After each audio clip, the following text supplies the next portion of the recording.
Reports are out there now that the latest revelations from Jack Smith's probe into the Orange Vomit's handling of classified documents, the revelations are deepening a sense that a grave political moment is approaching. A grave political moment. And CNN says that an exclusive report, well, it's their report, an exclusive CNN report that appears to point to a core weakness in Trump's case about the theft of the classified documents. The weakness in Trump's case is reinforcing the possibility that this filthy Nazi wannabe son of a bitch, Trump, is in a heap of trouble, more trouble, legal trouble, because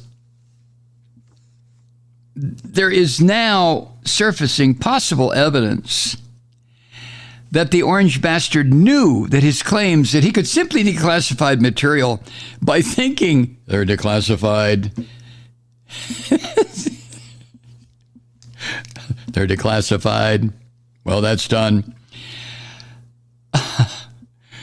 The fact that he tried to put that shit out there highlights his Trumpist belief that laws and codes of behavior, even if you're president, that shit doesn't apply to him. And that was a factor that made the time that he was president a daily test of this country's democracy and legal system. And do you remember when the son of a bitch was president?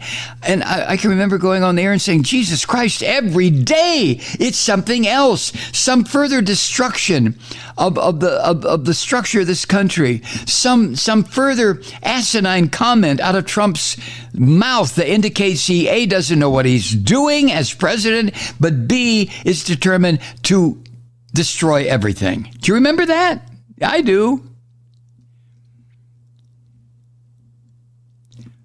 But the sense now is that all of that shit is going to become even worse, even more acute. And you know this, if he gets elected to the presidency again. Holy shit. And the latest look into the special counsel, Jack Smith's investigation,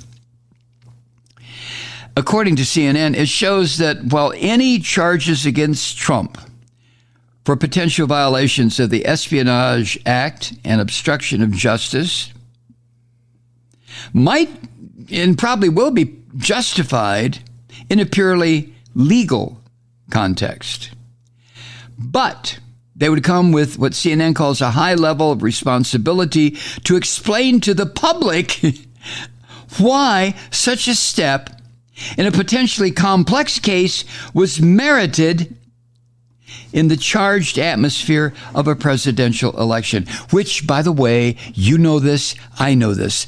The only reason this orange vomit is running again is because of the cover that his being a candidate to be president offers.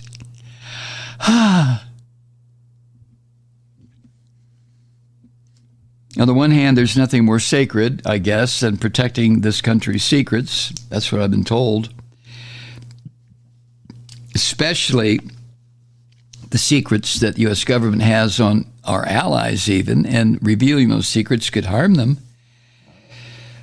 Our secrets could help our enemies. It could endanger our covert operatives, who are probably not American citizens,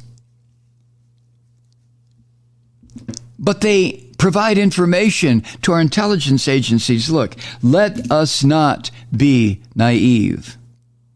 Uh-oh. Where's he going with this?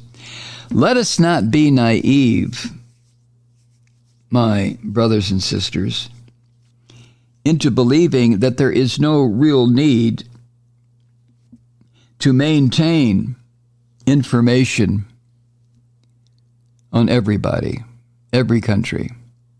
Hold your friends close. Hold your enemies closer. Is that Sun Tzu? Is that Machiavelli? Who is that? Sun Tzu, I guess. But I had a period of my life, yes, I did, when I was so it was during the Nixon years and then the Bush years, what do you expect? But I figured anything that the government did was detrimental. Any secret that the government under those wannabe fascists was negative for the country, for our relationships with the rest of the world, for the people in this country. And I still retain a lot of that attitude.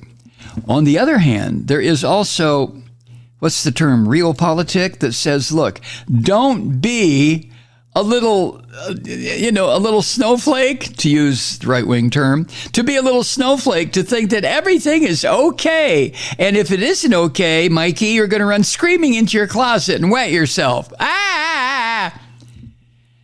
No, I never was that, but I never came close to that. But on the other hand, in these times, God, I hope you agree with me, there is a strong need to maintain all sorts of sources from which we can gather information about what the fuck is going on in the rest of the world. For whatever reason, and I know some of the reasons are goddamn valid, the United States has an enormous number of enemies across the globe. We just do. Some of our policies in the past 100 years have been vicious beyond fucking belief. Foreign policies. Our domestic policies have been at times beyond vicious in this country. You know what I'm talking about. And there's no way to excuse some of the shit that this country has done. And most of us just go about our day. We don't pay any attention. 180 men, women, and children were butchered at My Lai. Oh, yawn. Okay, well, that's on the news. Who reported? Oh, yeah, Walter Cronkite said. Where's My Lai? Oh, I have no idea. Shit like that.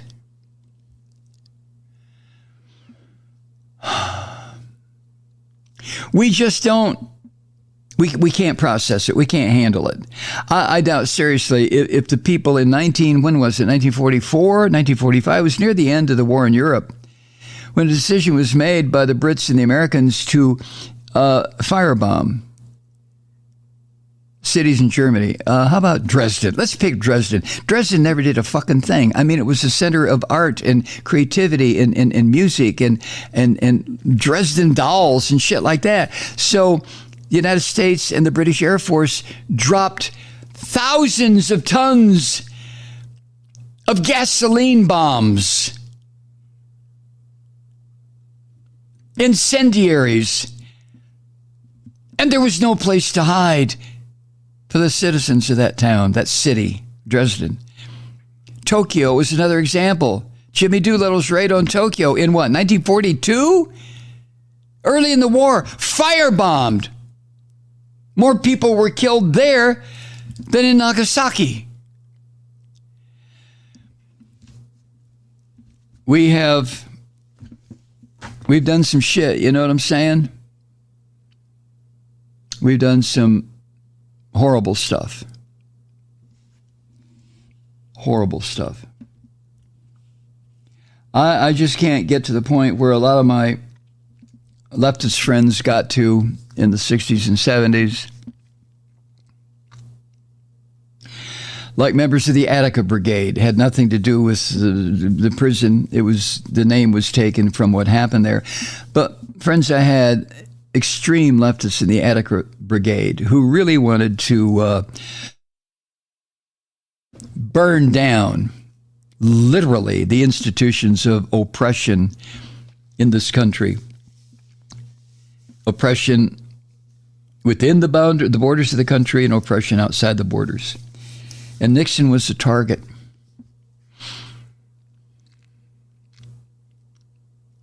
So, been there, done that, got the T-shirt, if you know what I mean. But all of a sudden, maybe if we would have listened to the more rational peace and love movements back in the 60s, we wouldn't be here now. But we didn't listen. Oh, hey, look at the hippies. Hey, here, you want to hit? Oh, look, she's got flowers in her hair. If you're going to San Francisco, peace and love, bro. Woodstock. Maybe if we would have really had listened to some of that in a more concrete way, a more constructive way, a manner in which we would say, these people are right. We've got to do something fast. Maybe if we would have paid attention on the first Earth Day in 1970, you think? But we didn't, and we won't, and here we are. Hi, Truth Seekers. Mike Malloy here. The Progressive Voices Network brings you commercial-free commentary from today's leading progressive radio hosts and pundits, like me, Mike Malloy, 24 hours a day. I'm not your typical old guy from the 80s or the 90s talk radio host, and Progressive Voices is not your typical talk radio network. It's a listener-supported nonprofit with no corporate control whatsoever over our broadcast. So hosts like me, Mike Malloy, are free to rant and scream and carry on about whatever we like. We're often controversial, but we're never boring. Weeknights, 9 p.m. in the East, 6 p.m. in the West on the Progressive Voices Network. Always progressive, always on. I'm Mike Malloy. Keep it lit.